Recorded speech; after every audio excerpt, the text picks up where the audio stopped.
So this is just a quarter sheet board. Take the paper off the bottom here.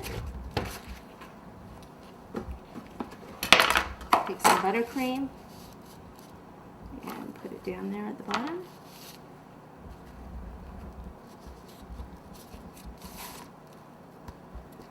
Now you can either fill this part with filling, but what you need to watch for is that you can't put any filling past this mark, because this is where the drawer is actually open a little bit.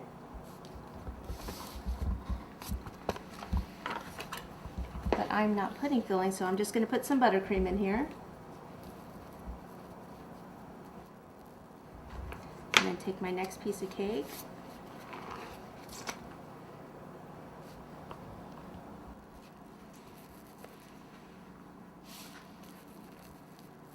Again, you could put filling right in here.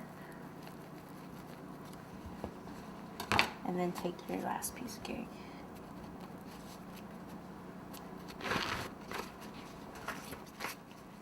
Now this, I'd like this to actually be open a little bit more, so what I'm going to do is slide that bottom cake forward. And then I'm going to take a little bit of buttercream back here, pop it on there, and then slide these two back a little bit.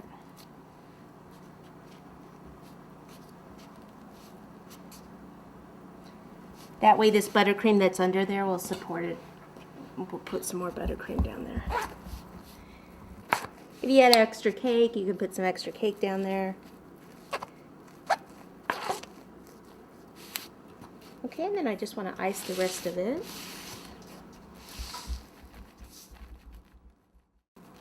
So once we get it completely covered with the buttercream, we can take this smoother and just go around the sides. I always start with the sides and then the back. And let me just tell you, the way I push that cake forward and have buttercream down here supporting it, this is a small cake, so that it will work just fine. And I always refrigerate my cakes. If it was a larger cake, you would need cake under there to support it. So you have to think about the size of the cake, what you can get away with and what you can't.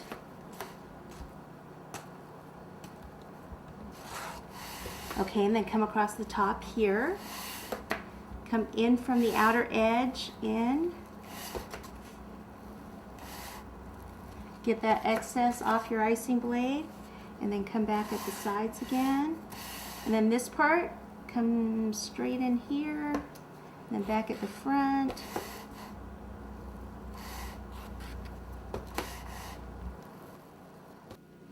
Okay, now I'm going to go ahead and pop this in the freezer for about a half an hour. Chill it up real well. Or you can put it in the refrigerator for about 2 hours. Your choice. While we're doing that, we're going to go ahead and make some of our tools with our white chocolate. So we will be back.